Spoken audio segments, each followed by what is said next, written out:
Well, this is a garden harvest on Wednesday the 25th of July. The cherry tomatoes, this was all picked 2 days ago on Monday afternoon, and now it's Wednesday afternoon. The cherries are a little less than they would normally be.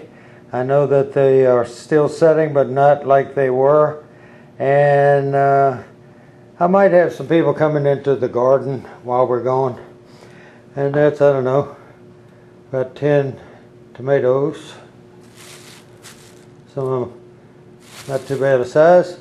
The salad tomatoes hasn't let up. This is pretty good for 2 days. We're getting some splitting, but it's just in the skin. It's not busted all the way through. That one is almost that way. And we got a few cucumbers. And we have more cucumbers than we had planned on having, but this is all there was out there for 2 days. And it would be normally twice as much. So the heat has affected them also. But it's okay because we got plenty of plants. That is a little cucumber that was on there this morning. Now I left this one and picked some others that were bigger, but I left the ones on there that weren't big enough to pick. This one would have been almost too big to pick in a couple days. Now I have a row of 20 squash out there, and there were about 6 or 8 in there that were just a little bit smaller than that, and I figured they'd be ready today probably. Well, I walked down through the row and there were none on the plant that size. They were all gone. So since you could see where they were broken off, I tend to think I had a two-legged critter working on those. And the cherry tomatoes the same way. I could probably look on video and tell that there were more on there, but that's more than we can eat and give away. We got my wife took twice that many to work yesterday, and we've got half that much at the house right now. So I'm getting ready to split this up with a couple neighbors and put it in some of these old Walmart bags so I can share with them. They're the ones that don't take. They wait till I give it to them. Well, it's Friday the 27th of July, and it's 8:45 here on the East Coast. And we just unpacked the car, and I decided to walk over and see what was going on. We had rain all around us. The ground is not even wet here, but everybody around us got rain.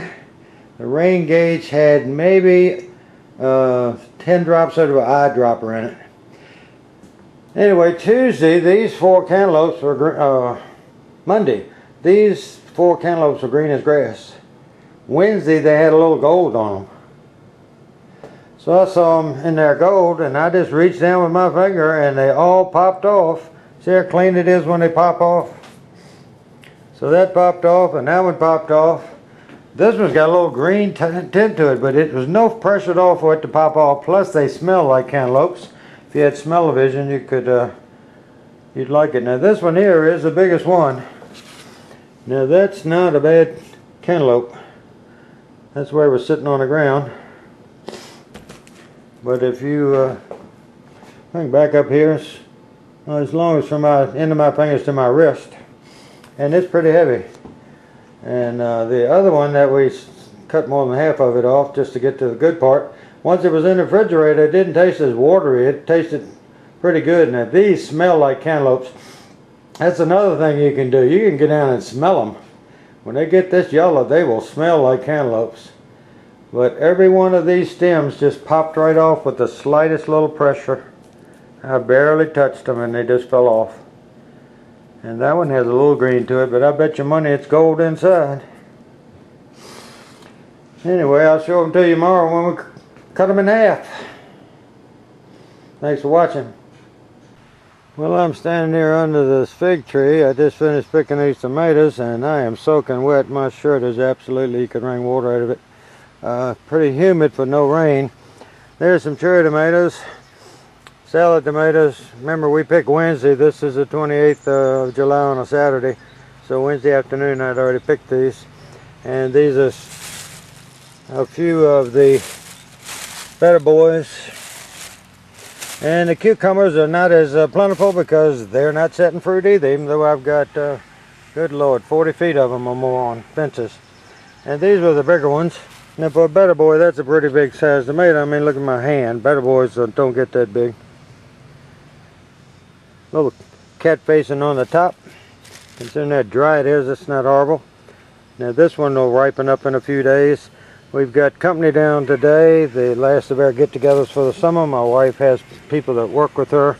She invites them down a week after her family reunion. And a little secret on these tomatoes, like all these cherry tomatoes are not super ripe yet. I'll go outside and get in the light. But you can see that some of these are lighter. They're not real. If I can find some sunlight this early in the morning down here. I have to go a ways to get sun. But see, some of them are a little more orange than red. If you're going to give people a whole bunch of these things, if they're all red, they got to eat them fairly quickly. If some of them would be ripe on the vine another 2 or 3 days, then that means they can eat them over several days at their home. And that works for all these tomatoes. Doesn't matter what size it is, because the tomato will ripen after you pick it. So anyway, on my little table under the fig tree, the figs have started to fill in a little bit, and the birds and squirrels have been in there eating them big time. And my seat, I forgot to remove it from the fig tree, and that's what happens. And now I got to scrub it with a brush. Now if I'd set it over there, all the birds that were up there wouldn't have used it for their bathroom. Anyway, that's the garden update on Saturday. You can see those tomatoes are taller than the stakes. Thanks for watching, guys. Well, as they say, if you got lemons, you make lemonade. And if you got apples laying on the ground, you make a apple pie. My wife has made a beautiful one here. And we probably put a little bit of vanilla ice cream on top of that, or some Cool Whip here before long. Okay, we're going to update you on Sunday, the 29th of July. This is the cucumbers we picked today. These are the tomatoes, Better Boys. These are little 4th of July salad tomatoes. There weren't very many of them. And that was the cherry tomatoes. And we picked another squash. We picked 5 or 6 that we've given to neighbors, so they're not in the video. And a bowl, we've been chopping up our cantaloupes that sit on the ground. Now we have picked 8 cantaloupes, I think. And my wife just brought in another one that we picked today. And everything's a lovely thing. But half of these cantaloupes were growing like that. I've never had that happen. Just naturally, you would think that when they grew, they would fall over. That's the bottom. But when a cantaloupe forms, it's sitting that way. And somehow, these cantaloupes, as they got bigger, the stem went like that and straight up. And so all these, half of them was sitting that way, and the bottom's rotted. A new lesson for me. I have had them rotted before, but I think what it is it's weaker here than it is on the sides, because all of them that are laying on the side, they might be discolored because they haven't been exposed to the sun. But they're not rotting through. There's no way. This is hard. But anyway, that's an update on the old garden. Thanks for watching.